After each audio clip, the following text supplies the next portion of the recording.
بسم الله الرحمن الرحیم. اللهم صل علی محمد و علی آل محمد كما صليت على ابراهیم و علی آل ابراهیم انك حمید مجید و بارک علی محمد و علی آل محمد كما بارکت علی ابراهیم و علی آل ابراهیم انك حمید مجید. عرض سلام دارم و ادب و احترام خدمت همه شما خوبان عزیزان مهربانان. الله رو بی نهایت سپاس از اینکه یک بار دیگر این منت رو بر بنده و همکاران ما و جمع وصال حق گذاشت تا در یک دیگر از برنامه‌های سفره دل خدمتگزار شما خوبان و عزیزان باشیم. امروز هم در سفره دل این هفته به همراه شما در کنار سفره دل جمعی از جامعه خواهیم نشست و به بررسی یکی دیگر از دردهای موجود. جناب دکتر به همراه ما هستند الحمدلله در این برنامه هم در داخل استودیو و در ابتدا من عرض سلام دارم و ادب احترام و خوش آمد میگم از طرف شما بینندگان عزیز خدمت جناب دکتر. خوش آمد. خیلی ممنون. بنده هم عرض سلام و ادب دارم خدمت بینندگان عزیز در وهله اول و از اینکه باز پذیرای ما شدن در خونه هایشون و این سایه سنگین ما رو تحمل میکنن. امتنان و سپاس دارم و همچنین خدمت شما بزرگواران و اتاق فرمان و جوانای سرشار و با همت وصال حق و از اینکه فرصت دادی در خدمت شما باشم کمال سپاس رو دارم. شما دکتر در کنار خانه خدا ما رو دعا کردید و بینندگان عزیز رو یا نه فرصتی نشد مشغول بودید؟ در حقیقت انسان یا حداقل من نمیتونم شما رو و بینندگان عزیز رو در هیچ جایی فراموش کنم. مهم این است که خداوند متعال قبول بفرمانند و توفیق مزید بدن. آمین.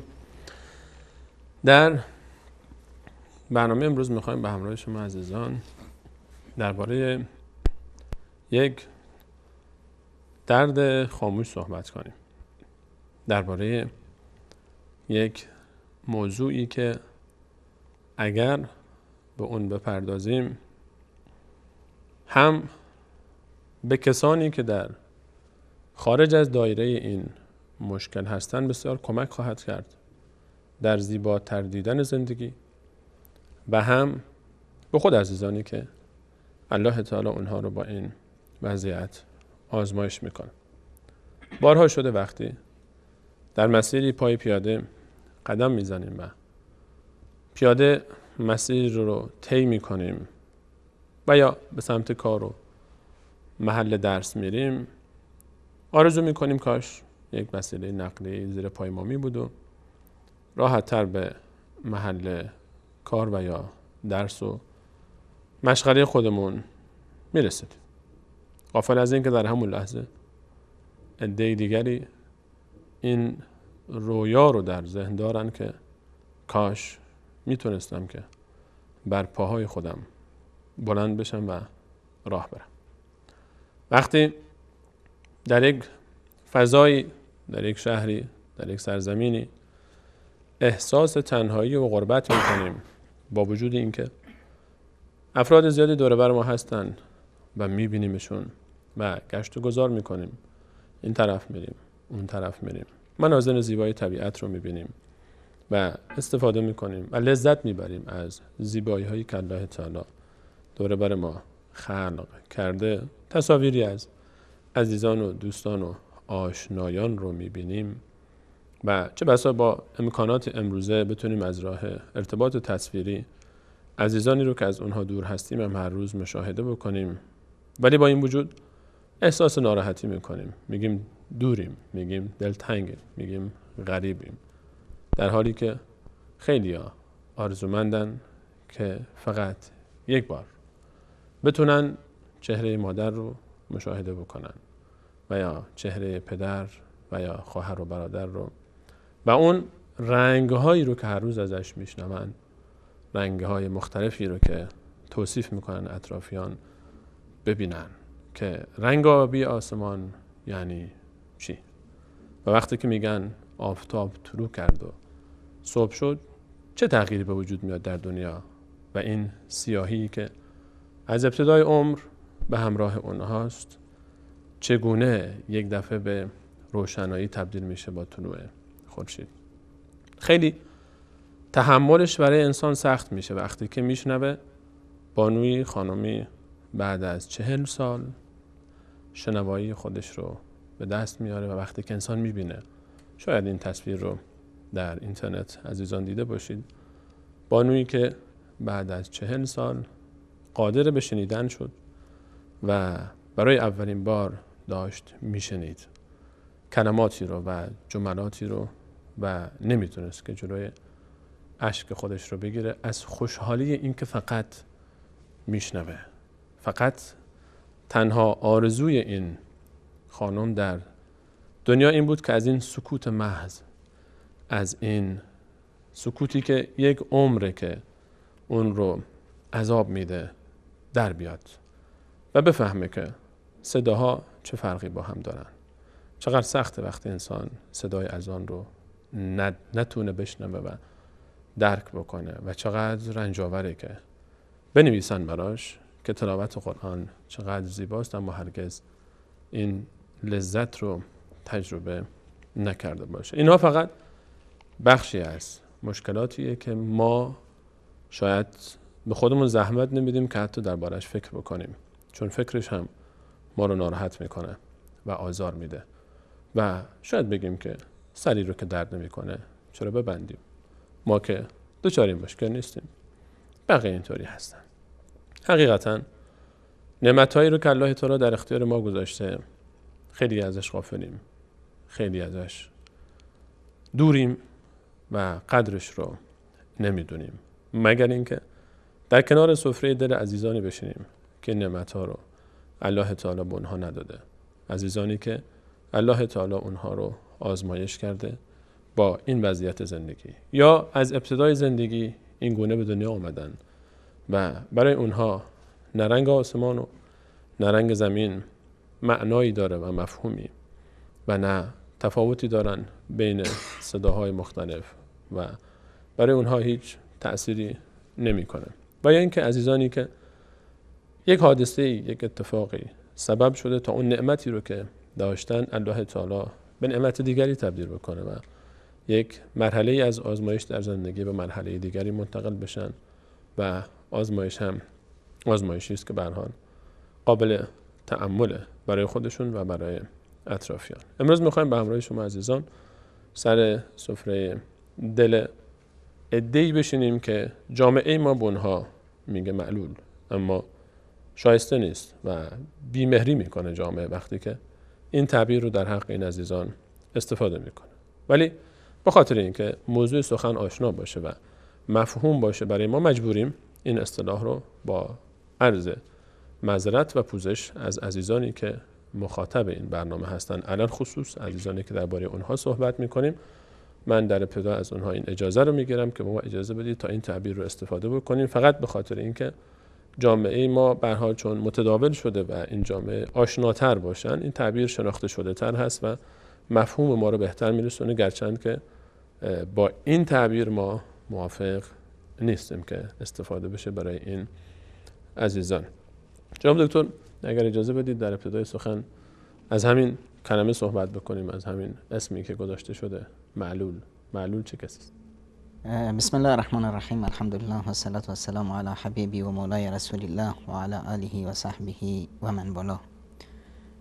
حقیقتش بنده هم با این واژه معلول زیاد میانه خوبی ندارم. معلول در از حیث یک واژه به این معناست که کسی که یک علتی داشته باشه، یه مشکلی داشته باشه. من میخوام که به این فردی که به اصطلاح جامعه بهش میگه معلول و این واژه متداولی هست با یه واژه دیگه این رو کاش جامعه عوض میکرد. البته جامعه سعی کرده بگه مثلا کودکان استثنایی، خب اما بازم میخواد بگه که کودکانی که به اصطلاح طبیعی نیستند یک استثنایی دارند، به معنای یک نقصی دارند و ای کاش این رو به این تعبیر میکرد که کودک‌های دارای قدرت‌های استثنایی. در واقع این کودکان یا این افراد فرد معلول رو به چه تعریفی مثلا میشناسیم؟ اون کسی که بنا به دلایلی، حالا دلایل میتونه فیزیکی باشه، تو جسمش یک ایراده های جسمی روش هست، یک مشکلاتی که به اصطلاح با سایر انسان‌های تفاوت‌هایی داره، یک کاستی‌هایی درش ظاهراً دیده میشه، یا یک کاستی‌های ذهنی داره، خب کند ذهن است، یا مثلا یه مقدار کنترل خودشو نداره، روانی مزاج هست، یا حتی مثلا در حد دیوونگی هست. خب اینا همه یک نوع مشکلات هست، حالا مشکلات جسمی باشه یا مشکلات به اصطلاح ذهنی و هوش و روحی روانی باشه. این مشکلات باعث میشه که چی؟ طرف اون توانمندی ها و نیازهایی که هر انسانی به طور طبیعی در جامعه داره اونا رو انجام میده، اون نیازهاش رو به طور کلن یا نتونه انجام بده یا به طور جزئی انجام میده، یعنی ناقص، اون هدف رو نمیتونه به اصطلاح مثل سایر انسان‌ها دقیقاً انجام بده. من میخوام بگم که در واقع ما شخصی به نام معلول نداریم، ما جامعه‌ای داریم که اون جامعه اگر احساس کرد توش افراد معلولی هست، اون جامعه خودش معلول هست. یعنی چی؟ به این معنا که ما این افرادی رو که جامعه به اسم معلول میشناسن معلول نیستن یا نه تصور جامعه خطاست نسبت به این افراد؟ دقیقاً این افراد اولا معلول نیستن به این معنا که خودشون نباید اصلا قبول کنن که معلول هستن. یعنی چی؟ مثلا آقا یه مشکلی تو دستش داره، پاش شله، پاش که شله همتش شل نیست، چشش اگر نابیناست بصیرتش بیناست. بله. خب اینها اگر خداوند یک دری رو براش بسته، 100 در دیگری براش باز کرده. نباید این شخص به اصطلاح اصلا قبول کنه که کمی داره، باید بگرده دنبال چی؟ دنبال اون 100 تا در باز. خودش رو زیاد به این یه در بسته زیاد خودش رو به اصطلاح مشغول نکنه. خود جامعه ببینید من خیلی زیباست و جا داره که روش وایسیم. تصویر رسول اکرم صلی الله علیه و سلم از یک جامعه میفرمایند، ببینید حرفای پیامبر اکرم صلی الله علیه و سلم خیلی دقیق است و همونطور که قرآن در خودی خودش اعجاز داره و به تعبیر حضرت علی رضی الله عنه این عجایب قرآن تموم شدنی نیست. وحی دوم که حدیث رسول اکرم صلی الله علیه و سلم باشه در واقع به همون شیوه قابل تمعن هست. وقتی میاد مثلا پیامبر اکرم صلی الله علیه و سلم تصویر میگه، میفرمایند که المؤمن للمؤمن کالبنیان، مؤمن و مؤمن با هم دیگه مثل دیوارن، مثل آجرایی که دیوار که به هم چیده شدن، یه بنا. خب یشد بعضه بعضا، یه دیگر رو نگه میدارن. حالا ما توجه کنیم یه دیوار وقتی ما میخوایم ببریم بالا، بنای چیکار میخواد بکنه؟ میاد آجرها رو میچینه. اینجا نیاز هست که یه نیمه آجری باشه. میبینی که همون بنای میکنه آجر رو دو تیکش میکنه، یه نیم آجر میذاره، یا رو به آجر نیاز هست، یه جایی رو به آجری نیاز هست، یه جایی یک تیکه کوچولویی نیاز هست. مثلا اون آخر دیوار که میرسه به سقف دقیقاً بخوان ملاتش کنن و دیوار تکمیل میشه نیاز بیناست. الان جایی که نیم آجر کار میده یه آجر فایده نداره، جاش نیست. جایی که اون تیکه کوچیک هست ما یه آجر سالم بذاریم غلطه، نمیشه، دیوار اصلا نمیره بالا، نمیپذیره. نه بله، در واقع همین هست که ما در یک جامعه خداوند متعال این جامعه رو مثل همون بنا در تصویر رسول اکرم صلی الله علیه و سلم. در ادامه همین حدیث مبارک رسول اکرم صلی الله علیه و سلم میفرمایند که اذا اشتكى منه عضو تداعى له سائر الجسد بالسهر والحمى، که اگر یکی از اعضای این جامعه که به شکل یک انسان هست مورد مشکلی واقع شد، دردی گرفت، همه اون جسم دیگه اون شب و آرامش خواب نداره. درست. همه یه جسم تب داره. جسم تب داره که چی؟ آقا ناخنه مشکل داره. طرف میگه که طول شب نتونستم یه لحظه بخوابم. چرا؟ همین شست پام درد گرفته بود، زخمی شده بود. حالا شست پا چه ربطی داره به چشم من که میخواد بخوابه؟ اما نه، همه در درد اون شست شریکن. یک مجموعه متکاملن. یک مجموعه جامعه باید اینطور باشه. اگر جامعه به شخص معلول به این شکل نگاه کرد که از من نیست، این در واقع بود و تا امروز هم هست، در جوامعی که انسانیت اونجا ذبح شده، ما میبینیم که به معلول به عنوان یک چی نگاه میکنن؟ یک سربار. به معلول به عنوان یک مصیبت نگاه میکنن که این واسه ما خرج داره، مشکل ساز هست، ما چی کار کنیم؟ خب بعضی میگن آقا بیا و به اصطلاح مهربانی و لطف کن برش، بذار بمیره، آمپولی چیزی تزریقش کن تمومش کن. بعضی دیگه میان بگن که آقا بذاریدش توی دیوونه خونه ها و خونه های نمیدونم فلان و علان و از جامعه طردش کن. خب در حالی که ما این رو نیاز داریم تو جامعه، این جزئی از جامعه هست.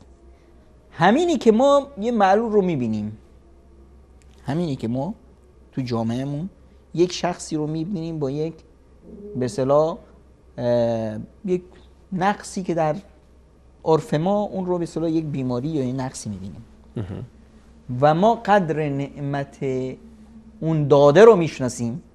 یه نابینایی رو میبینیم، قدر نعمت چشامون رو به اصطلاح میدونیم. این از همه دنیا با ارزش‌تر برای یک شخص، میتونه کل مسیر زندگی اون رو عوض کنه. همینی که ما یک شخص شلی رو میبینیم، یک شخص ناتوانی رو میبینیم که این اومده سوار بر همتش، اومده به یک مدارج عالی رسیده. اون وقت از خودمون خجالت میکشیم، دو قدم میزنیم به جلو. چی کار کرد این فرد ما رو کوک کرد. مایی که داشتیم اصلا ناامید میشدیم، مایی که از زندگیمون مینالیدیم، که من نمیدونم همون قصه زیبایی که به اصطلاح سعدی ذکرش میکنه که آقا طرف مینالید که کفشش پاره است و کفش درستی نداره و فلان، بعد دید که یک آدمی شلی داره سینه خیز میره به طرف مسجد، پا نداره. این ببین کل زندگی این فرد رو عوض کرد. پس ما در یک جامعه متکامل هستیم، یک جامعه ای که نیاز داره یکی زنگوله خطر باشه، نیاز داره یکی وذکر فإن الذکری باشه، تذکر بده، هی ما رو بیدار کنه، از خواب غفلت ما رو بیدار کنه. سر و صدا خیلی بده، اما ما خودمون همین سر و صدا رو درست میکنیم به خاطر اینکه ما رو از خواب بیدار کنه. مگه ما نمیریم یه جایی بگیریم بخوابیم که هیچ سر و صدایی نباشه، آرامش داشته باشیم؟ بعد خودمون چیکار میکنیم؟ میریم پول میدیم، هزینه میکنیم، یک ساعت به این قطوری و گنده‌ای میگیریم که روش یه چکشی باشه با فولادی بزنه تق تق تق که این خواب گران ما رو بیدار کنه. این شخص معلول این بیدار کنه ماست، در حالی که من نمیخوام که این شخص اصلا معلول باشه.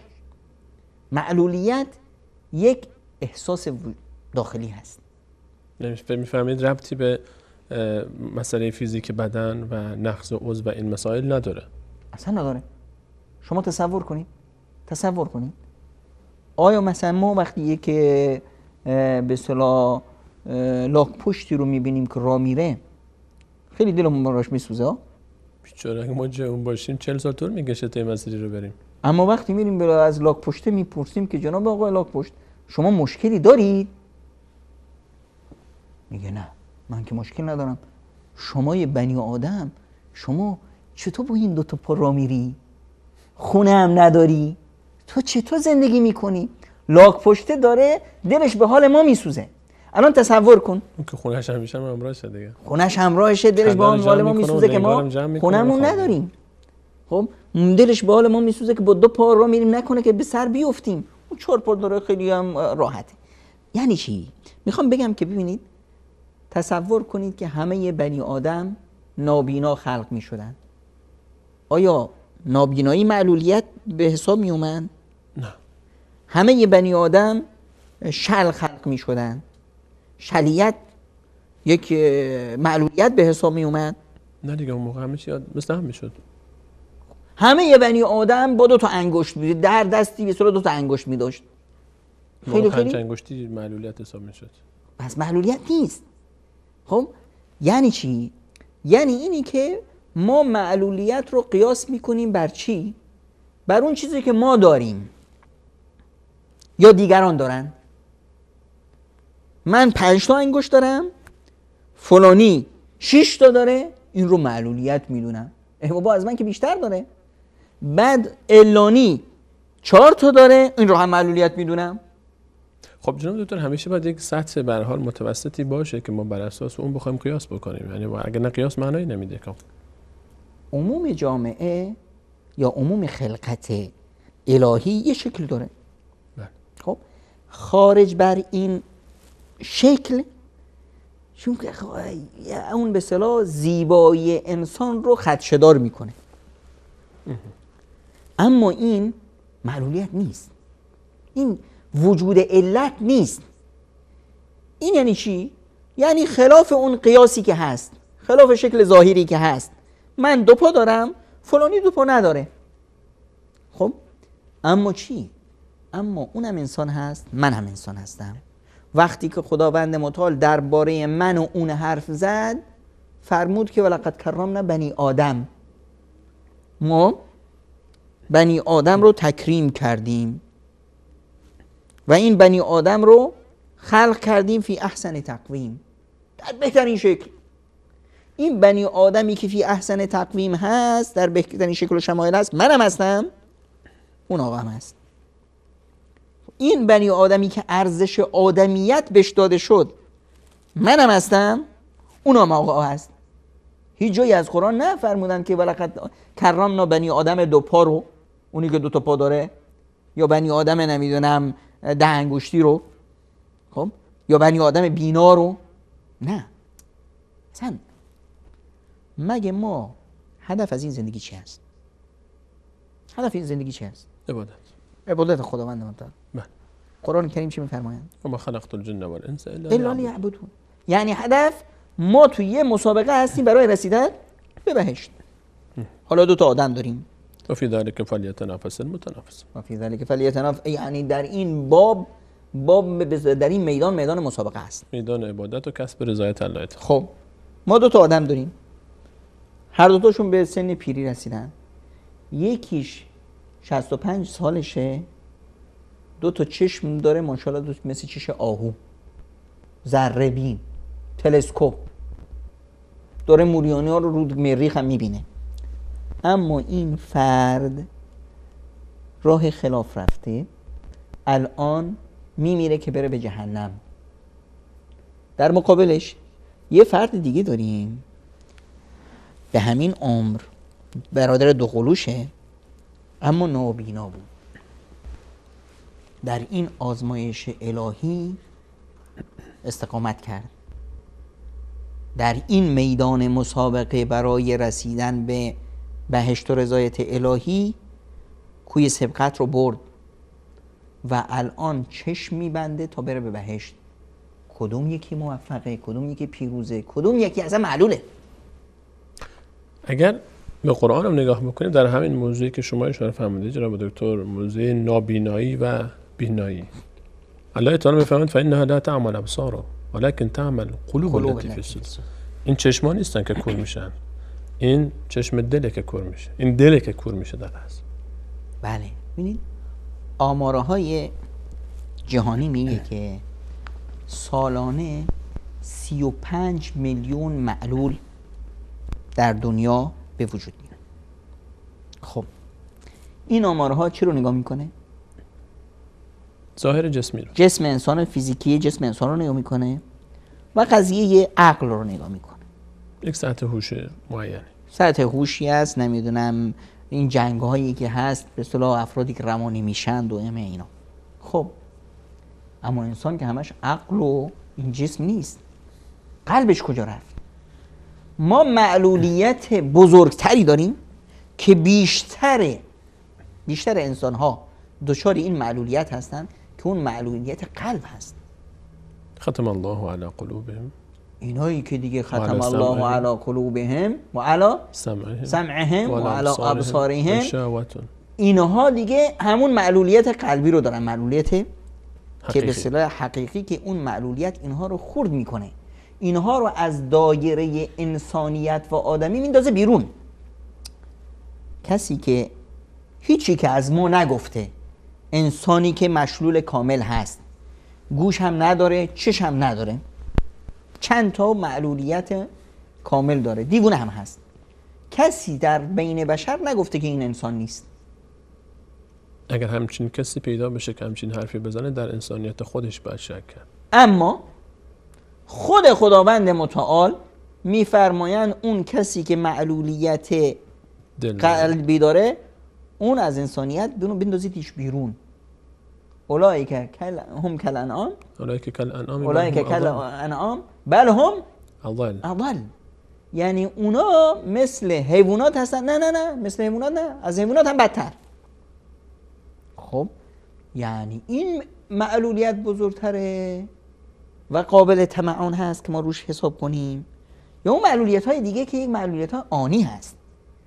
اون معلولیت ها تا وقتی که ببینید مثلا افرادی که معلول به دنیا میان، اینها رنج معلولیتشون به مراتب کمتر از کی؟ کسانی که بعداً دچار حادثه میشه. اونی که به اصطلاح نابینا به دنیا اومده این مشکل نداره، احساس میکنه همینطورن. اون مردم دارن میگن یه چیزی وجود داره، چشم یه چیزی سبز و آبی و آسمون و فلان و اعلام، اصلا نمیخواد ببینه، اصلا در فکرش هم نیست. شاید دوست داشته باشه جامعه. دوست داشته باشه که حالا ببینه که این مردم چی دارن میگن. اما براش جالبه که حالا شاید من نمیدونم، شاید الان شنونده عزیزی داشته باشیم که دقیقاً همین حالت رو داشته باشه و من احساس میکنم شاید همچین احساسی باشه مثل احساس ما به بهشت. دقیقاً. و مثل احساس ما به قیامت که ما شنیدیم ولی ندیدیم و دوست داریم که ببینیم. اما خب زیاد انسان رو احساس میکنم که حالا چون نمیتونم از طرف این عزیزان صحبت بکنم چون نیستم در شرایطشون، احساس میکنم که تحملش آسان‌تره به مراتب نسبت به اون کسی که بینایی داشته و از دست داده مثلا، یا یک نعمتی داشته از دست. همه این دوتا در هر حالتی اون معلول یک کارت داره، یک پوینت خیلی خوب داره و اون چی است؟ خداوند متعال در حدیث قدسی میفرمایند که من ابتلیته بحبیبتی. چشم خیلی مهمه، بینایی خیلی مهمه. عضو چشم واقعا شاه عضو در بدن.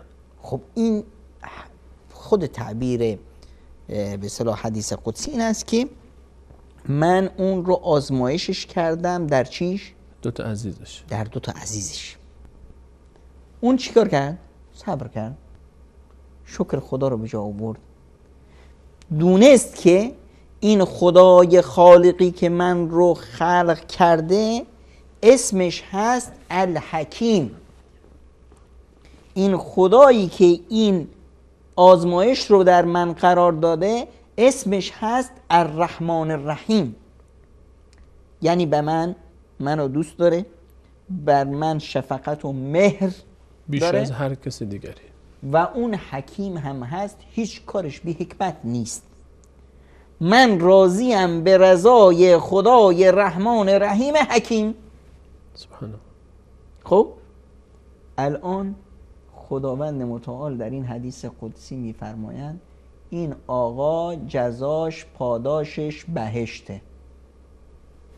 یعنی چی؟ یعنی بهشت تضمین شده است برای یک مشلول، برای یک نمیدونم کسی که گوش نداره، چشم نداره، یک مشکلی داره، مشکل ذهنی داره، برای این بهشت تضمین شده است.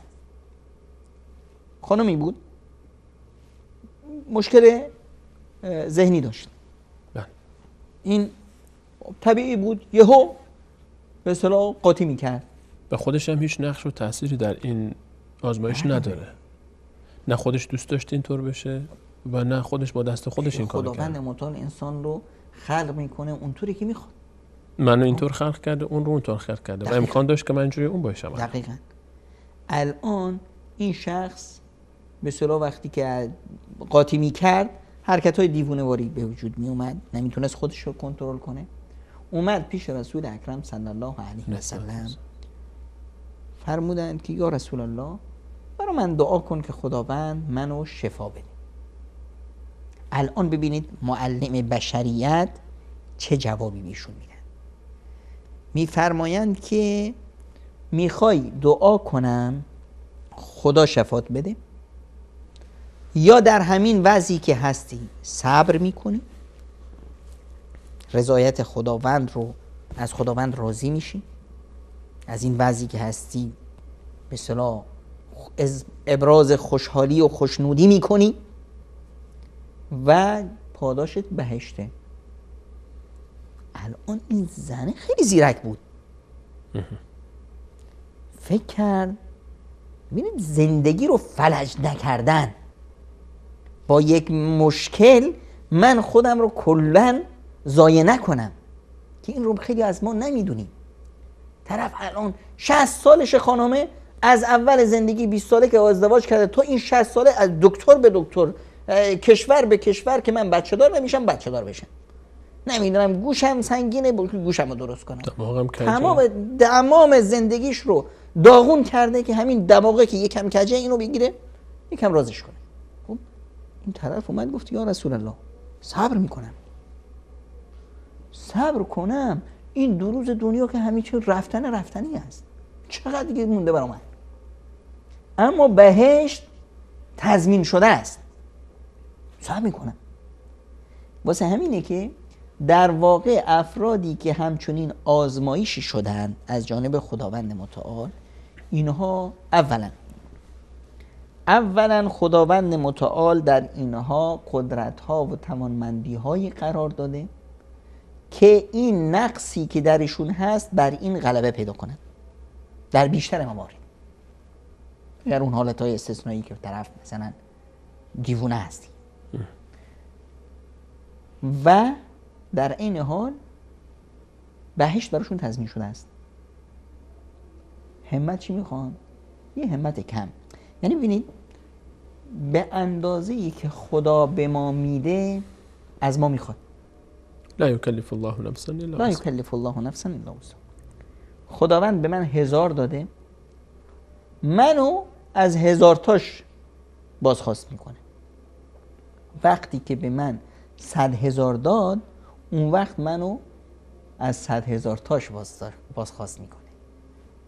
این کسی که خداوند یه معلولیتی بهش داد، این استثناءاتی که بهش داد این رو برای کاری دیگه ای ساخته است. ببینید ما خودمون در زندگیمون مگر حالتهای استثنایی که اون یک نوع انحراف هست. ببینید خیلی وقت هاست این حرف رو میشنوید از خانمتون، از مادر، از عزیزان مثل خانم ها که میگه الحمدلله خدا رو 1000 با شکر که من مرد خلق نکرد. و همچنین وقتی که مثلا که مادری رو میبینیم اون سختی هایی که تحمل میکنه و فلان، بعد یواشکی تو دلت میگی الحمدلله که خداوند منو زن خلق نکرد. یعنی چی؟ یعنی من به مردی مردم راضیم و زن هم به زن بودنش راضی، مگر اونایی که به اصطلاح یک حالتهای استثنایی به اصطلاح فساد فطرتشون مسخ شده، میخواد مثلا چی رو به اصطلاح دختر خانم رو میبینی که خودشو به شکل پسرا در میاره، این بیماری هست، یا پسر رو میبینی که خودشو به شکل دخترا در میاره، این یک نوع انحراف بیماری هست. این حالتهای بیمارگونه هست که جزء فطرت حساب نمیشه. اما در مجموع یعنی اینی که خداوند متعال هر یکی رو برای کاری ساخته است. همون نابینا، ما 2 تا نابینا داریم. یه نابینایی رو داریم که زحمت میکشه، قدرت ها و توانمندی هایی که در خودش هست اینا رو کشف میکنه. یک دری که خداوند بسته است، میبینید طوطی چیکار میکنه تو قفس؟ چه چه میخونه، کیف هم میکنه. ما هم میشنیم کیف میکنیم. آقا طوطیه، تو که اینجا تو قفسی زندانی. میگه کی گفته من زندانم؟ یه در روم بسته شده، 1000 تا در دیگه باز شده. من از این درهای باز کیف میکنم، خودم رو به این در بسته مشغول نمی کنم. این طرف نابینا رو میبینیم قدرت ها و توانمندی های خودش رو کشف میکنه. میشه چی؟ میشه عبدالله ابن ام مکتوم. عبدالله ابن ام مکتوم کی هست؟ یه نابینا هست، یکی از صحابه رسول اکرم صلی الله علیه و سلم است. و البته تربیت رسول خدا رو ببین. همین عبدالله ابن مکتوم میاد پیش رسول الله، یا رسول الله من خونم دوره، بارون میشه، گلولا میشه، راه رو خوب نمیبینم اصلا خوب چیه، خب شب و روز برام یکیه، میشه که من تو خونم نماز بخونم؟ عذر داره؟ حرف به جایی هم هست. نابینا، راه پرخطر، مشکلات راه هم دور، تو راه میاد یه الاغی میزندش، این نمیدونم تو چاله ای میفته، همه چیز هست. رسول خدا صلی الله علیه و سلم ببین تربیت رو میگه که اذان رو میشنوی؟ میگن بله اذان رو میشنوم. میفرمایند که فعجب، وقتی که مؤذن بهت میگه حی علی الصلاه، حی علی الفلاح، بدو بیا نماز، بدو بیا دیگه. خب یعنی چی؟ یعنی آقا شما یه مشکلی داری، پای خودت وایسا، همتت کجاست؟ چش اگر نداری، پا داری، همت داری، 1001 نعمت دیگه داری. چشمت دارت که کور نشده.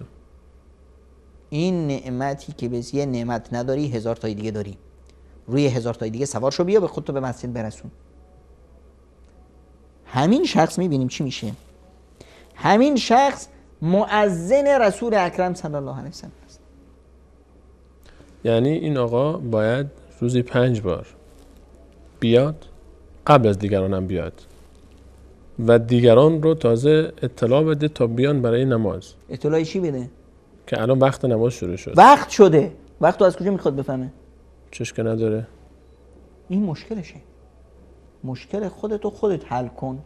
این شخص رو حضرت علیه السلام یک انسان نابینا رو انتخاب میکنن تا بیاد و فاصله خونش هم از مسجد دوره و روزی 5 بار باید بیاد و زودتر از همه هم باید بیاد، سر وقت هم باید بیاد، وقتی که نه ساعتی داشته نه تایمی که نه از این ساعتهای گویایی که الان بعضیا زنگ میزنه میگه ساعت چند و چند دقیقه، بعد میومد و نگاه میکرد به آسمون. یعنی خودش نمیتونه این کارو بکنه. اما جامعه که وجود داره، خودش چشم نداره، یه جامعه بینا داره، دستیار بخواد از اونهای دیگه استفاده کنه، مشکلش رو خودش حل کنه. حالا جالب اینجاست، این همت رو ببین. رسول خدا صلی الله علیه و سلم نه یه بار، نه 2 بار، 13 بار، یعنی بارها و بارها از مدینه منوره خارج میشن، میرن برای مأموریت، میرن برای جهاد، میرن برای دعوت مناطق دوردست. خب باید یک کسی چرخ این مملکت رو بچرخونه، جانشینی داشته باشه توی یه معاونی، یک به هر حال کسی باید باشه که اگه مشکلی پیش اومد به اون مراجعه بشه. یعنی چی؟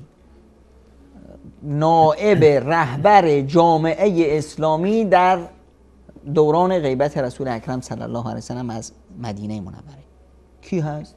عبدالله ابن ام مکتوم، نابینا. همین نابینا رو مسئولیت مدیریت جامعه میده. خیلی حرفه. اینو میگن همت. اگر ما بریم پیش ابن ام مکتوم، این ابن ام مکتوم رو بهش بگیم که آقای ابن ام مکتوم شما معلولی؟ پرخاش خواهد کرد. میگه معلول یعنی چی؟ من چی کم دارم؟ هیچ کم ندارم. ببینید سپاه اسلام میخواد بره کجا؟ از مدینه حرکت کنه بره سوی دنیا، سرزمین فارس، مدائن. میخواد بره اونجا، بره برای فتح سرزمین فارس. یه لشکر بزرگ به رهبری سعد ابن ابی وقاص رو حضرت عمر ابن خطاب میفرسته. تو این لشکر کی هست؟ عبدالله ابن ام مکتوم، نابینا. اونجا هم که رفته فکر میکنیم چی میخواد بگه؟ میخواد به اصطلاح یک گوشه بشینه قرآن بخونه، مردم رو تشویق کنه به جهاد، بگه آهای بزنید. این کاری که از دستش برمیاد. درسته؟ طبیعتا اگر از ما بپرسن چی کار میتونست بکنه بیشتر از این نمیتونه متصور بشه. همین ابن ام مکتوم میره اونجا میگه نه من اینو قبول ندارم، پرچم رو بدید به دست من. در جنگای قدیم پرچم یعنی خودکشی. کسی که پرچم رو به دست میگیره یعنی اینی که کسی از اینو شجاعتر دیگه نیست توشه. چون همه میومدن تا اینو بکشن و پرچم که میافتاد یعنی لشکر شکست خورد. یعنی نگه داشتن پرچم همیشه چی کار میکردن؟ قبیله های مختلف، خانواده های مختلفی که توش به اصطلاح 1000 تا پهلوان داشتن، اینا می اومدن میگفتن پرچم رو بذارید برای ما. فقط وظیفه‌شون نگهداری پرچم در یک لشکر بود. وجود پرچم یعنی قدرت گرفتن سپاه، یعنی اینی که ما به کجا رسیدیم. پرچم همیشه در جلو حرکت میکنه. آقا ما رسیدیم به اونجا. افتادن پرچم یعنی چی؟ شکست خوردیم. یعنی سرنگون شدن روحیه این به اصطلاح مقاتلین و اون جنگجوها و فرارشون. و به همین خاطر پرچم هم هر جا که بود لشکر دشمن اولین مسیری که حمله میکرد بیشترین تمرکز و قدرتش اونجا بود. بیشترین حمله رو پرچمدار تا اونو بندازه که لشکر ازم بپاشه. و این پرچمدار کیه؟ عبدالله ابن ام مکتوم در قادسیه و جام شهادت رو هم اونجا سر میکشه. اینی که ما بیاییم معلول رو معلول بدونیم. اون کسی که به اصطلاح همت داره از این خیلی بدش میاد که شما بیایید، حالا شما یادم انداختید یه جوان مردی که واقعا کیف میکنی بهش نگاه کنی، پیرمردیه، لنگ، پاش مشکل داره، عمرو ابن جموح، صحابی، پیرمرد است، افتاده. خود پیری در نظر ما یک علت هست، معلولیت، لنگ. خب تا نای به اصطلاح ندا زده میشه برای غزوه احد، رفته اسبشو گرفت اومد. بچه هاش میگن بابا ما که هستیم، ما میریم جهاد، ما میریم، همه ما که هر کاری از ما بر بیاد و انجام میدیم همش هم تو میزان حسنات شماست. شما ما رو تربیت کردید، مگه ما مردیم که شما برید؟ شما اینجا بشینید استراحت کنید. نه خداوند از پیرمردی مثل شما مثلا وظیفه جهاد رو بهش داده و تازه قرآن کریم داره میگه لیس علی الاعمی حرج ولا علی الاعرج حرج. و تو اصلا برات جهاد نیست، اصلا علامتم نمیشه. یه مشکلم چیه؟ قبول نداره که جامعه بهش بگه که تو معلولی. بچه‌هاش به زور نگهش میدارن. نکن بابا، از روی دلسوزی. اما اون دلسوزی رو نمیخواد. گریان میره پیش رسول خدا صلی الله علیه وسلم که یا رسول الله این بچه‌ها خیلی نااهل شدن، من میخوام برم جهاد، منو جلومو میگیرن، با خدا باید برم. داد و فریاد برام انداخته. این احساس ترحم دیگران رو نمیخواد، تحمل نمیکنه. و این شخص میره رسول خدا صلی الله علیه وسلم میگه بذارید، شما رو چه؟ پای لنگش رو میبینید، همت بلندش رو نمیبینید؟ اینه اسلام نمیخواد که ما بیاییم به اصطلاح دایه نمیدونم مهربونتر از مادر بشیم. برعکس میخواد که ما این کسی که به اصطلاح اسمش رو گذاشتیم معلوم، این رو بیاییم بهش برسونیم که نه، تو باید حرکت کنی، تو جزئی از این جامعه هستی. جامعه همونطور که به آجر کامل نیاز داره به توی نیم آجر و یک 40 آجر رو نمیدونم چی آجر نیاز داره. و از احتمال شکستش در این مسیری که حرکت کرده هم اون رو نترسونیم، چون احتمال شکست برای هر افراد سالم هم هست. ما اصلا چیزی به نام شکست نداریم. اون چی که ما داریم یه تجربه است. کاملا. من این تجربه رو پیش بردم، به نتیجه رسیدم. همین بنده خدا ادیسونه این لامپا رو واسه ما آورد، این برقه رو به اصطلاح اختراع کرد. حضرت برق. میگن این بنده خدا 10,000 بار تجربه کرد، راههای مختلف رو تجربه کرد تا به برق رسید. خدا میدونه چند بار برق گرفتتش.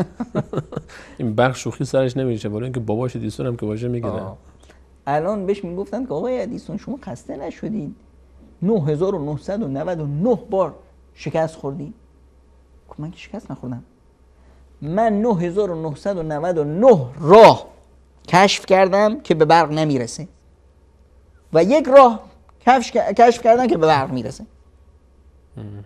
وقتی اینطور ما به زندگی نگاه میکنیم، به مسیر حرکتمون نگاه میکنیم، اون وقت شکست دیگه معنا نداره. همش تجربه است. همش تجربه است و هر تجربه یک موفقیت. هر تجربه یک موفقیت برای رسیدن به این که این راه، این کوچه بنبست بود. کوچه خوبی بود اما بنبست بود. برگرد. یه راه دیگه. بعد دیگه حداقل اینجا نمیام. دقیقاً. واسه همینه که ما باید نگاه کنیم. اما یه چیزی هم هست که اینی که ما دیگه طرفدار معلولیت هم نیستیم. که آقا حالا که اینطور شد بزن برو معلول بیار به دنیا. نه، خیلی از ببینید همین آماری که میگه 335 میلیون معلول سالانه ما تو دنیا داریم، 35 میلیون، این آمار میگه 50% این معلولیت ها قابل پیشگیری است. یعنی چی؟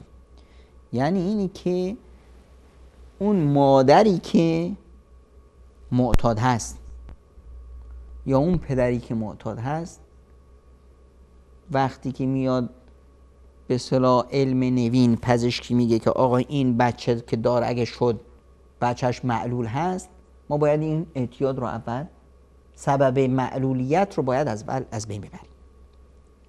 هر مادری که سیگار میکشه، هر مادری که تریاک میکشه، هر مادری که به اصطلاح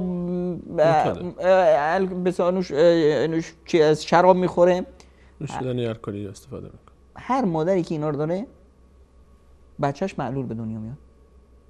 هر پدری که سیگار میکشه، هر پدری که نمیدونم اعتیاد داره به گونه ای، بچهش معلول میاد. حالا معلول ذهنی میاد، کند ذهن است، یا معلول جسمی میاد. خب این معلولیت ها رو باید ما مصدرش رو اول مثلا حل کنیم، پیدا کنیم که مصدرش چی است، درمانش کنیم. این قابل پیشگیری هست. خیلی از مسائل هست در خود به اصطلاح قضیه ازدواج. در خود قضیه ازدواج میاد آقا پزشکی میگه که بیاد یک آزمایش هایی بکنیم که نکنه که یک بیماری های موروثی منتقل بشه. این رو باید جلوش رو گرفت. ببینید حتی جایی که سبب بیماری میشه، حالا علم پزشکی داره میگه که آقا بیماری های مسری هست و فلان هست فلان، اما پیش ما این به عنوان یک قانون شریعت اسلامی هست که آقا قرنطینه کردن بیمار و جامعه سالم. حضرت عمر رضی الله عنه کسایی که بیماری جذام داشتن که بیماری بسیار خبیث و خطرناکی است، اینها رو قرنطینه میکرد، به این معنی که از جامعه اینا رو دور میکرد تو یک جای مشخصی، فضای مشخص، و با تمام خدمات‌های نیازهاش، غذاش، همه نیازهاش رو برآورد میکردن تا وقتی که خداوند شفاش بده، که نکنه که سرایت بکنه این بیماری سرایت کنه. یا رسول اکرم صلی الله علیه و سلم قانون میذارن که اگر در یک شهری، در یک جایی یک بیماری مسری هست، طاعون هست، شما حق ندارید وارد اون شهر بشید. تا وقتی که این بیماری از اونجا تموم نشه. کسی که تو این شهر هست حق نداره از این شهر بیاد بیرون که میکروب رو منتقل نکنه. این برای ما یه قانون هست، دیانتا ما این رو انجام میدیم. یک وظیفه شرعی است. یه وظیفه شرعی است و دیانتا ما این رو انجام میدیم. در مقابل اینی که من تو این شهر میمونم، در بین این خطر باید بمونم که نکنه که این خطر رو منتقل کنم به جای دیگه، من در مقابل این موندنم از خداوند اجر میخوام. حالا چه این بیماری رو گرفتم یا نگرفتم، و در مقابل من میخوام برم تو این شهر، عزیزان من هستن، خیلی شوق و علاقه دارم برم بهشون کمک بکنم، اما وقتی رفتم چی میشه؟ شاید منم بگیرم اون رو و منتقلش کنم، من این بیماری رو بگیرم. خب من اجازه ندارم برم. در مقابل این ممانعت من اجرمو میگیرم، پاداشمو میگیرم، اونی که در اونجاست اونم اجر و پاداشو میگیره. یعنی این گونه قرنطینه رو شما در هیچ مکتبی، در هیچ دیانتی، در هیچ جایی این همه اهتمام به قضایای بهداشتی و پزشکی و صحت و اینها رو در هیچ جایی شما سراغ ندارید. نه. اینه که و هدف از اینو همه پیشگیری از ایجاد معلولیت در جامعه است. دقیقاً اینی که به اصطلاح اون معلولیتی که همون فقط بحث جسمی است، که ما اصلا معلولیت رو به اون معنی که جامعه ما قبول داره ما قبول نداریم در باور دینی خودمون. اجازه بدید جناب دکتر به همراه شما بینندگان عزیز میان برنامه ببینیم، برمیگردیم ان شاءالله همچنان در خدمت شما خواهیم بود با ادامه موضوع.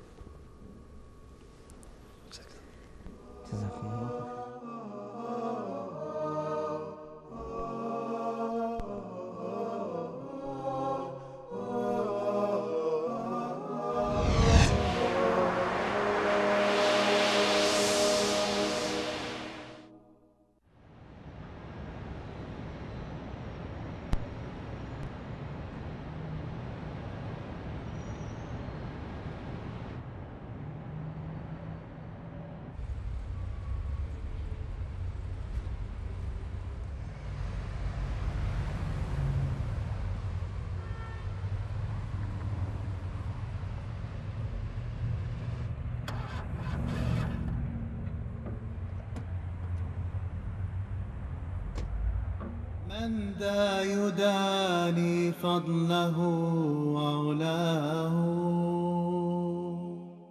هذا الذي أحيا الأنام هداه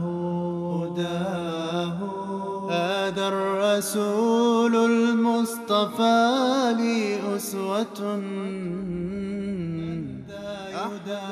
از صهیب رضی الله عنه روایت شده که رسول الله صلی الله علیه و آله و سلم فرمودند عجیب است امر انسان مؤمن، چرا که امور وی همه خیر می باشد و کسی جز مؤمن چنین نیست.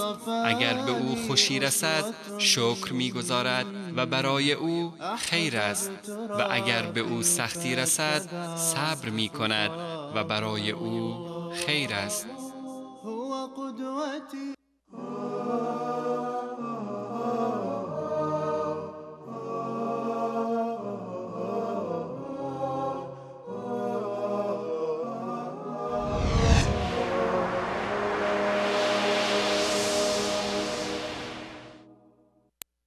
صبرا.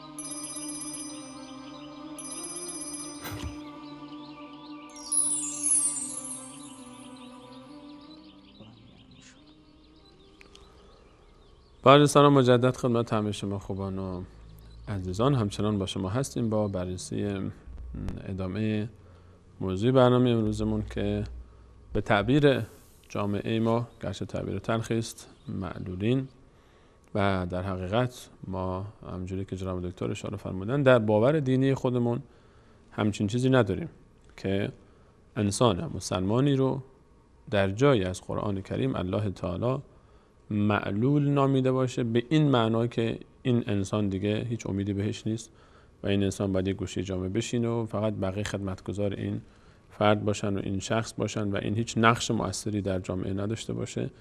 و برای توضیحات بیشتر این باور دینی برمیگردیم جناب دکتر موضوع ادامه خواهند داد.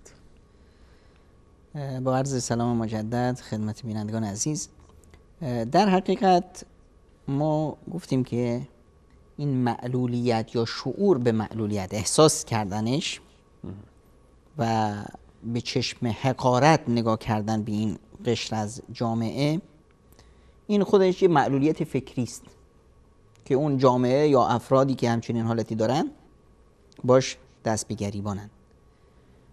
یک موردی هست در جامعه ما، مدرسه های درست کردیم مثلا به عنوان مدرسه های کودکان استثنایی. این یه در مواردی بسیار اندک این نیاز هست.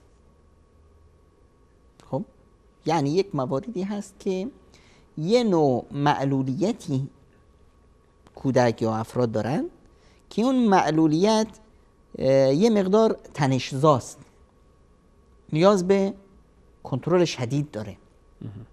طرف یک نوع مشکل به اصطلاح هوشی روانی داره که موجی میشه، میتونه به دیگران گزندی برسونه، آزاری برسونه، موارد خاص خودش. این موارد رو اگر ما بیاییم براش یک فضای آموزشی خاصی درست کنیم، این خوب نیاز هست.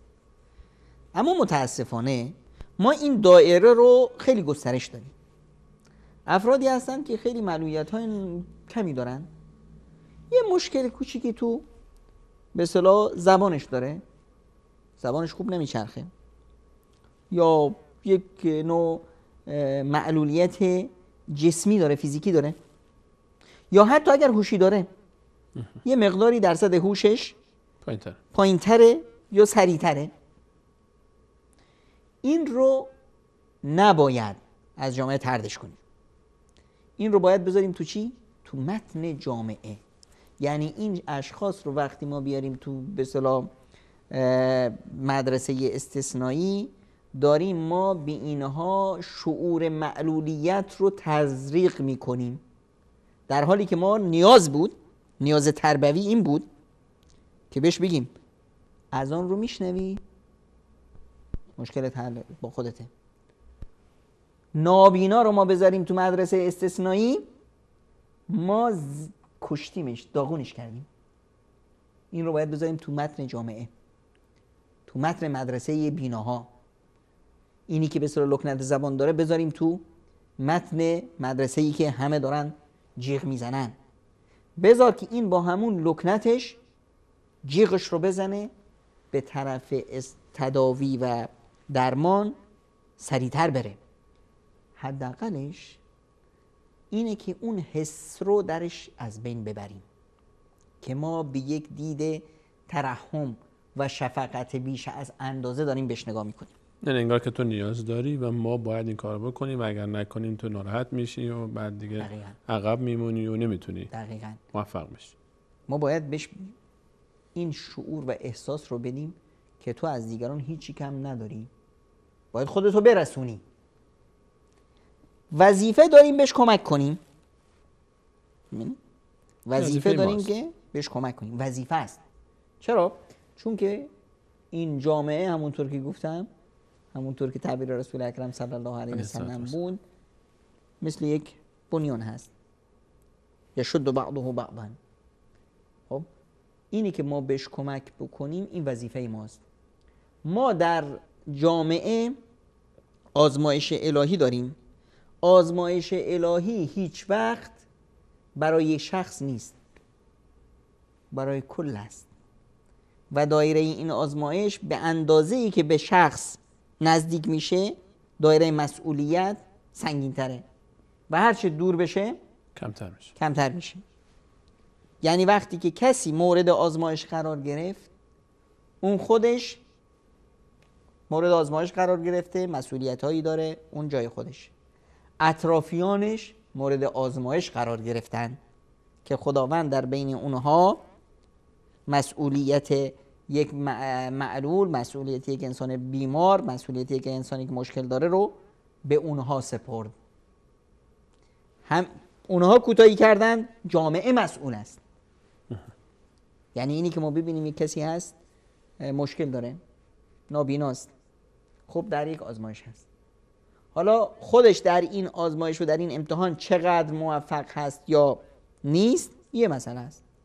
اطرافیان چی؟ اونا هم در آزمایش هستن، اونها در این امتحان چند گرفتن؟ وظیفه اینا چی است؟ وظیفه اینا برای یک کسی که مورد آزمایش قرار گرفته شده، معلول هست، این شخص حق این وظیفه رعایت این بر خانوادهش فرض عین هست، بر جامعه فرض کفایه. یعنی چی فرض کفایه؟ یعنی اگر که افرادی اومدن به این آقا خدمت کردن و بهش رسیدگی کردن، خب همه جامعه وظیفه‌شو ادا کرده، چون اون افراد به نمایندگی جامعه این کارو میکنن. اگر افراد این کار رو نکردن، کل جامعه مسئول هست، کل جامعه در پیشگاه خداوند جوابگو هست که داخل توی این جامعه یه فرد دیوونه من گذاشتم، چیکار کردی؟ والله وظیفه خانواده و ولی اولیاء امور بود، خب کوتاهی کردن. شما جامعه بزرگتر چیکار کردی؟ واسه همینه که در روند حکومت‌های اسلامی ما می‌بینیم که حکومت مسئولیت تمام افرادی که به نوعی مشکل دارند رو بر عهده می‌گرفت.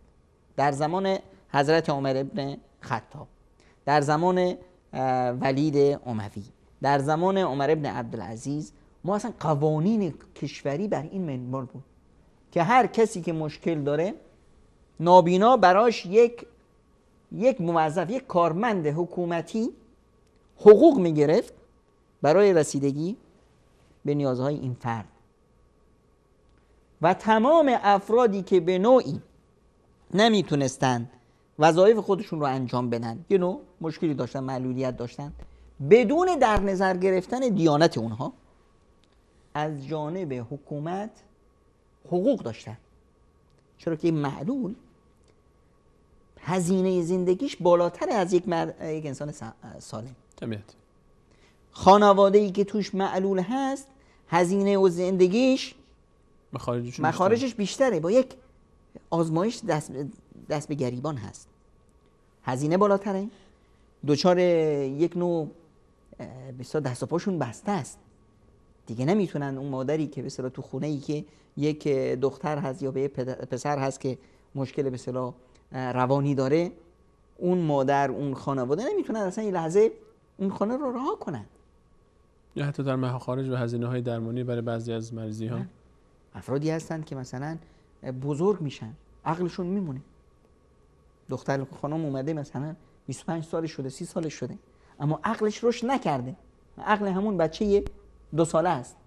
شیوه حرف زدنش، شیوه حرکاتش، فلانش یک افتادگی داره. کل این خانواده در یک آزمایش الهی شریکن. حالا کل جامعه مسئول است در مقابل این خانواده. چیکار باید بکنم؟ در مقابل این خانواده‌ای که مشکل دارن بر حسب نوع مشکلش. خب رسیدگی به این خانواده از نظر اقتصادی، قبل از رسیدگی از نظر اقتصادی، رسیدگی به این خانواده از نظر چی؟ از نظر ایمانی و از نظر قدرت اون اعتماد به نفسی این خانواده رو بالا بردن. وظیفه داریم ما که به اینا رسیدگی کنیم. رسول خدا صلی الله علیه و سلم به صحابه میفرمودند که اذهبوا بنا الی بنی وقف، ما رو بریم پیش بنی وقفیا، اونجا یه برادر بینایی داریم. زیباست در زبان عربی از باب بسیار خوشبینی. افرادی که یک نوع مشکل دارن هیچ وقت مشکلشون رو نام نمیبرن، برعکس، کلمه برعکس رو استفاده میکنن. اگر نابینا هست هیچ وقت بهش نمیگن نابینا، بهش میگن بصیر، بینا. نمیگن که خونه فلانی بچه کوری دارن، میگن فلانی بچه بینایی داره. نمیگن که فلانی بچه کری داره یا بچه گنگی داره، لالی داره، میگن بچه گویایی داره، خوش سخنی داره. بس خود به خود میفهمه جامعه که منظور چی است. به اصطلاح یک فرهنگ متداول به اصطلاح در زبان هست. خیلی بده که وقتی شما به کسی بگید مثلا فلان کوره، همچین مردم به چپ نگاه میکنن که کلمه نامناسبی رو استفاده کرد. حتی به بیمار میگن که شفا یافته شده، کسی که شفا. یعنی چی؟ یعنی یه نوع فرهنگ سازی بشه که ما احساس بکنیم که دیگران درد دارن. تا وقتی که انسان احساس نکرد درد جامعه چیه، درد دیگران چیه، این شخص رو نباید از جمله انسانها به حساب آورد. همون کلمه زیبای یا گفتار زیبای سعدی علیه الرحمه که میفرمایند بنی آدم اعضای یکدیگرند که در آفرینش یک گوهرند. هممون پسر و دختر یک پدر مادریم. چو عضوی به درد آورد روزگار، دیگر عضوها را نماند قرار. این باید وظیفه جامعه باشه. همین تعبیر رسول اکرم صلی الله علیه و سلم است که اگر یک عضوی از این جامعه بیمار شد، جامعه خواب و آرام نداره. تو که از مهنت دیگران بیغمی، نشاید که نامت دهند آدمی. باید اینطور باشه. این خانواده یا این فرد در آزمایش الهی است. وظیفه ماست که اولا به این خانواده رسیدگی کنیم، هر چند وقتی بهش سر بزنیم. این خانواده در تیررس شیطانها و انس و جن هست. خب اون خانومی که میاد میگه ای خواهر، خاک به سرم بشه والله، شما با این بچه چطور میسازید؟ تا این رو بخواید بزرگ کنید سرت سفید میشه. بیچاره رو ببین، دست نداره، فلج هست، فلان هست. این خانم که بار منفی داره تولید میکنه، این در واقع یک شیطان هست. در قرآن کریم، آخرین سوره قرآن کریم خیلی زیباست. قل اعوذ برب الناس. از کی؟ من الجنة و الناس. پناه ببرم به خداوند متعال از این وسوسه هایی که بعضی از شیطان ها و بعضی از انسان هایی که بار منفی تولید میکنن. خب این افرادی میان بار منفی میدن. اصلا این مادر با همین بچهش کیف میکرد، چه عشق و علاقه ای داشت، شکر خدا رو به جا می آورد که خداوند بهش بچه ای داده. اصلا زیاد توجه نداشت که این بچه دستاش خوب کار نمیکنه، مشکل بسا پاش کجه، چشاش نمیبینه. این اصلا زیاد تو بحرش نبود. تو بحر این بود که خیلی ها هستن که خداوند بهشون بچه نداده، خداوند به من بچه داد. طرف اومد همین بچه رو، همین ذوق و این لذت مادر رو خفه کرد و این روی بار منفی کرد. الان جامعه نیاز داره هر چند وقتی سر زدن به این خانواده، به این خانواده روحیه دادن. جناب دکتر موضوع بحث روحیه رو مطرح کردید. مثلا خانواده که خودش به هر حال این آزمایش رو داره باش دست پنجه نرم میکنه و خیلی وقتا هست که یک نفر دو نفر از اعضای خانواده کل وقتشون رو صرف میکنن برای رسیدگی به این فرد و شاید تو دل خودشون هم این بیاد که حالا من فرصتی از دست من رفته، من میتونستم فلان جا برم، من میتونستم مثلا شاید یک نفری همیشه باید همراه یک نفر دیگه بمونه و از درسش میمونه، از تجارتش میمونه، از زندگی میمونه. تو دل اینم شاید همچین احساساتی بیاد که شاید وضعیت فلانی از من بهتر باشه، فلانی اینقدر داره خدمت میکنه، این کارو کرد من نتونستم. درباره اینها وظیفه کی هست؟ حالا یک بارهای منفی تولید میشه. حالا چه افرادی میان میگن، چه وسوسه های شیطانی هست، چه خودش چشم به هم چشمی میبینه که به اصطلاح رفیقم ببین که از من جلو زد، من به خاطر به اصطلاح برادر معلولم افتادم، خب نمیتونم به اصطلاح. این اشخاص جامعه اولا مسئوله که بیاد پاکسازی بکنه، به اینا روحیه بده، اینا رو تشویق کنه به صبر، به استقامت، به رضایت بر اون آزمایشی که خداوند در اونها رو قرار داده. این کافی نیست. این به اصطلاح کاری است که وظیفه همه است و به خصوص اطرافیان. نقطه دوم، وظیفه همین جامعه هست که به اینها رسیدگی کنه از نظر اقتصادی. این هزینه، تحمل هزینه به اصطلاح برداشت این، خب این نیاز مثلا به چرخ داره.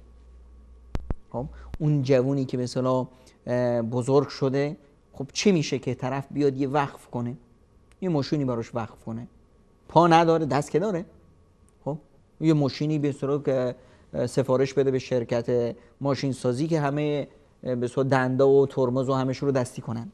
یه مکانیکی هم میتونه این کارو میکنه.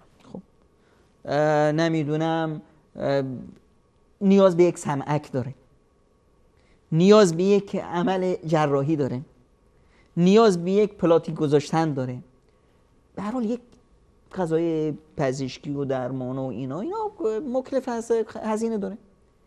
این وظیفه جامعه هست، وظیفه یک دولت هست. حالا ما زیاد حرفی رو دولت نمیزنیم که هممون توقعی ازش نداریم، هست دیگه، بسا از آتیش یا آب خواستن درست نیست. الان خود جامعه، ضمیر جامعه که نباید مرده باشه.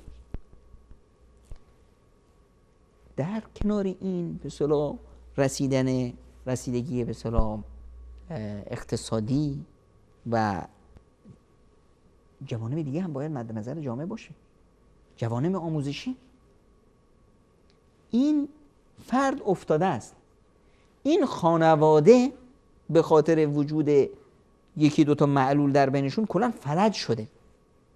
اینجا نیاز هست که نه تنها روحیه دادن، نه تنها رسیدگی اقتصادی، من بیام تلاش کنم اینا رو یاد بدم. همین معلول نیاز به آموزش داره، نیاز داره که وقتی ببینید طلب العلم فریضه هست بر هر مسلمونی، بر هر مسلمونی فرض هست، واجب هست که علم یاد بگیره. حالا این مسلمون کی میخواد باشه؟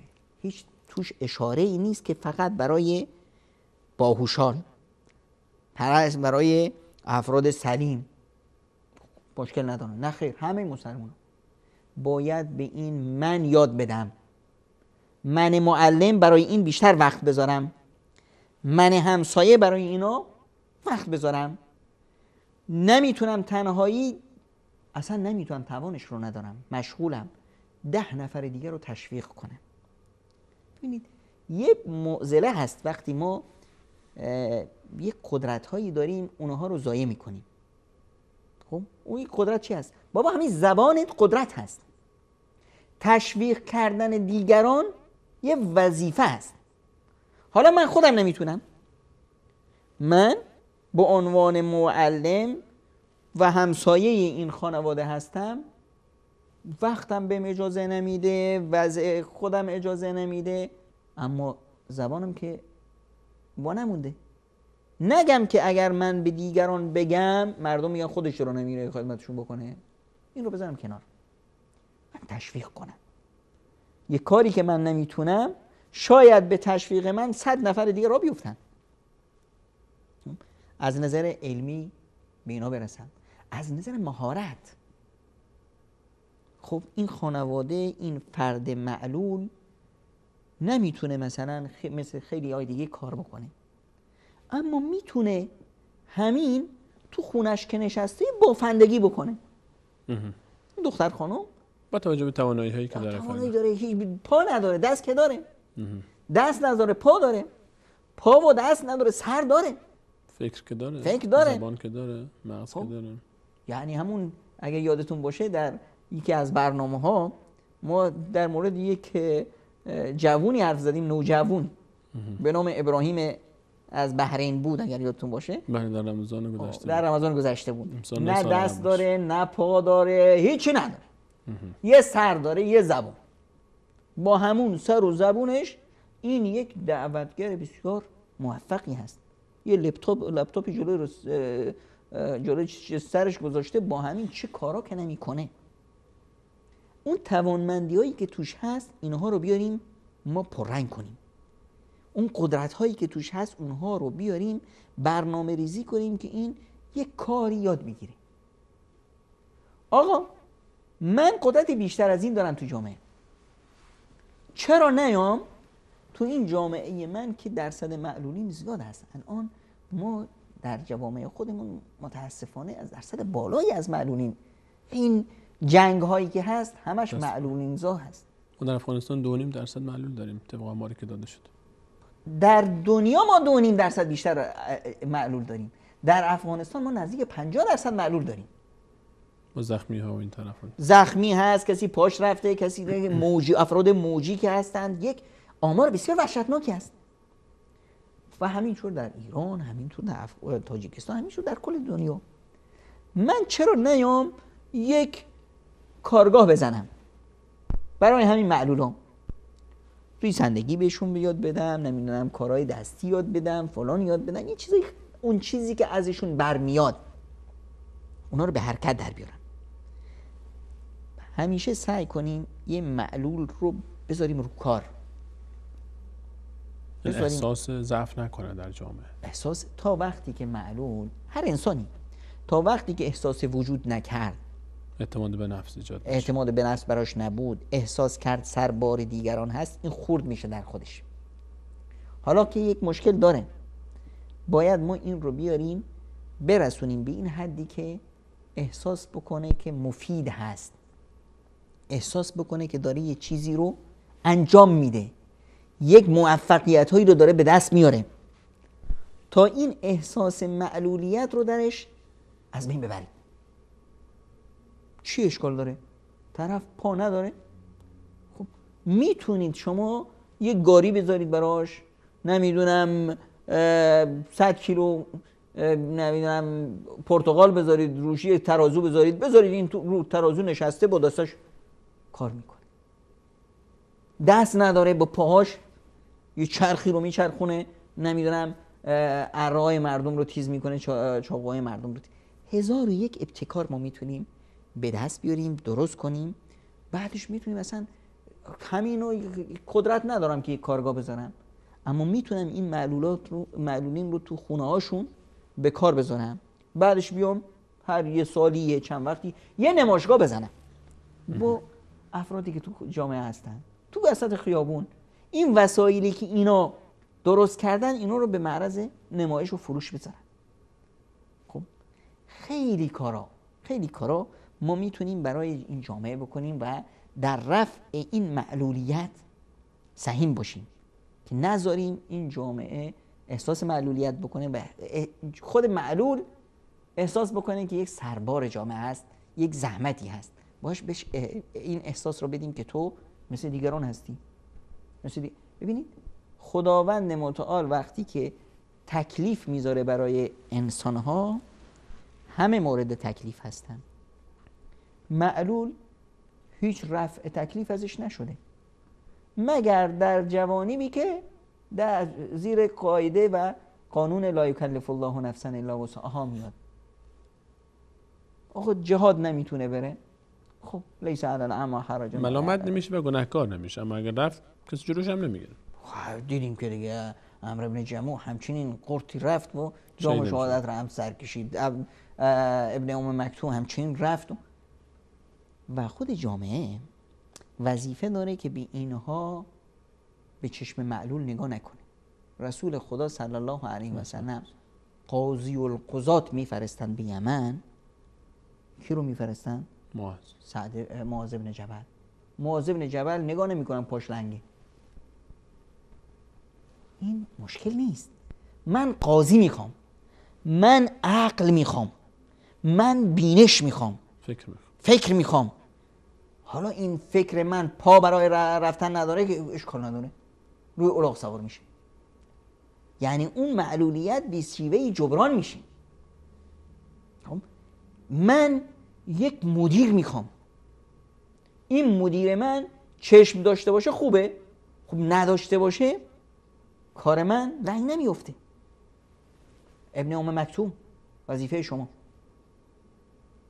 در نبود من شهر مدینه رو میچرخونی.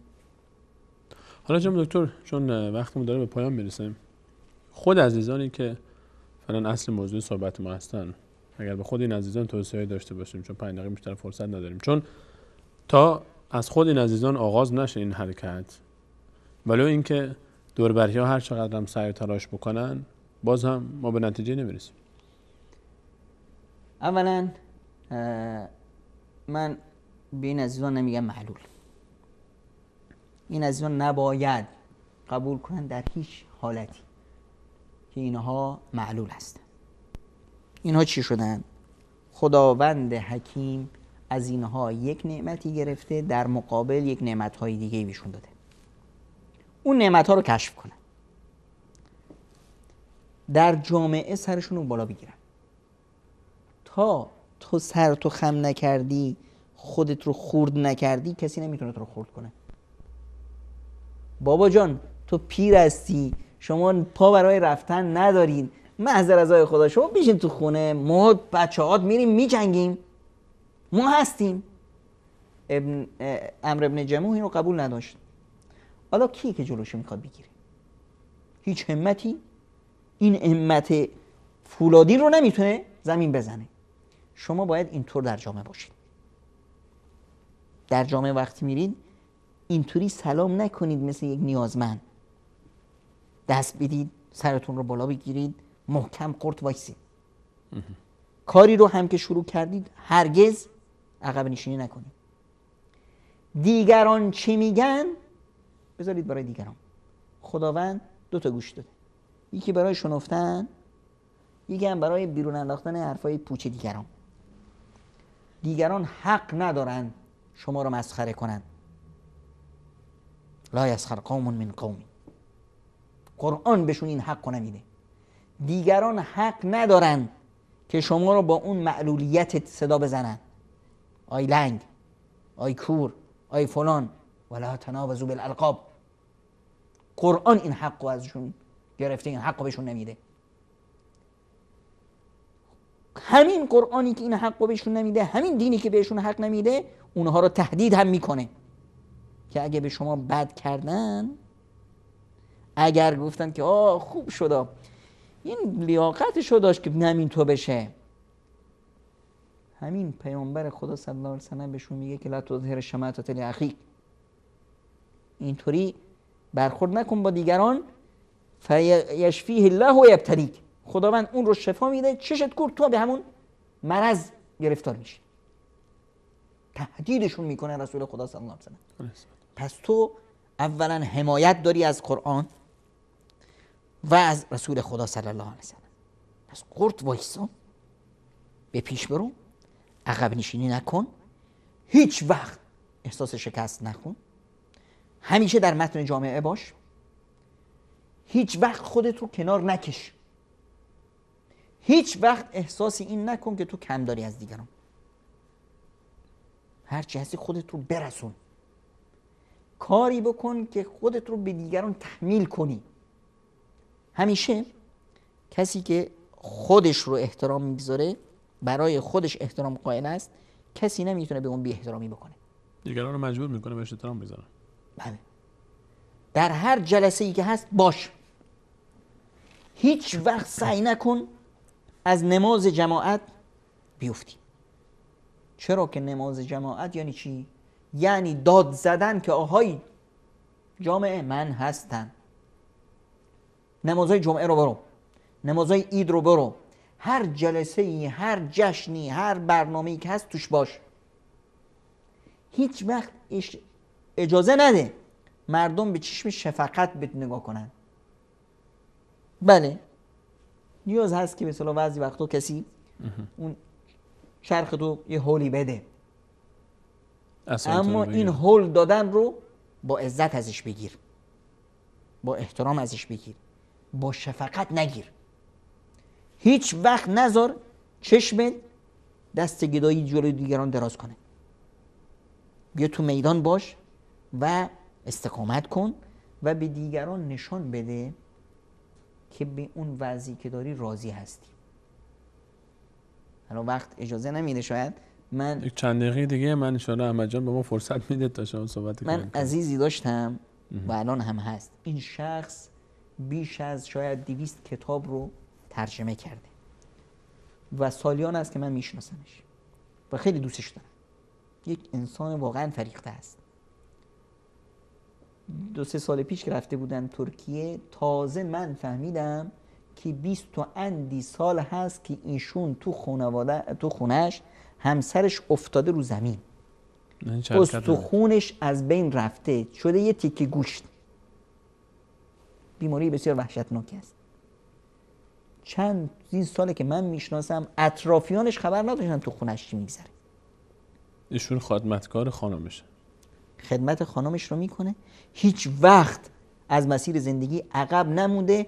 اطرافیان نمیدونستم تو خونه این چی هست. وقتی من شنیدم واقعا اشکم ریخت. خواستم یه نوع به اصطلاح همدردی باش داشته باشم. حالا میگشتم که چطور جمله رو آغاز کنم. تا منم شروع شد، اون خوند، چشام خوند که من چی میخوام بگم. اون به من دلداری میداد و میگفت این احسان صالح قاسمی هست، نام بسیار بزرگی هست در ترکیه و در جهان اسلام. میگفت که من احساس میکنم که خوشبخت‌ترین انسان روی زمین هستم. میگفت شاید تو خونه کسی نباشه تو دنیا که غیبت نباشه، تو خونه من غیبت نیست. یعنی خانمشون حتی قادر به تکلم هم نیست، هیچ، فقط تنها کلمه‌ای که میتونن نطق کنن الله، یک کلمه فقط. و وقتی میگن غذایی میخوان، چیزی میگن، با اشاره چششون اشاره میکنن به اون غذا یا چی، میگن الله. و میگن که بزرگترین معلم من خانمم هست. هر روز که میرم خونه، دیدن اون به من میگه های احسان مغرور نشو.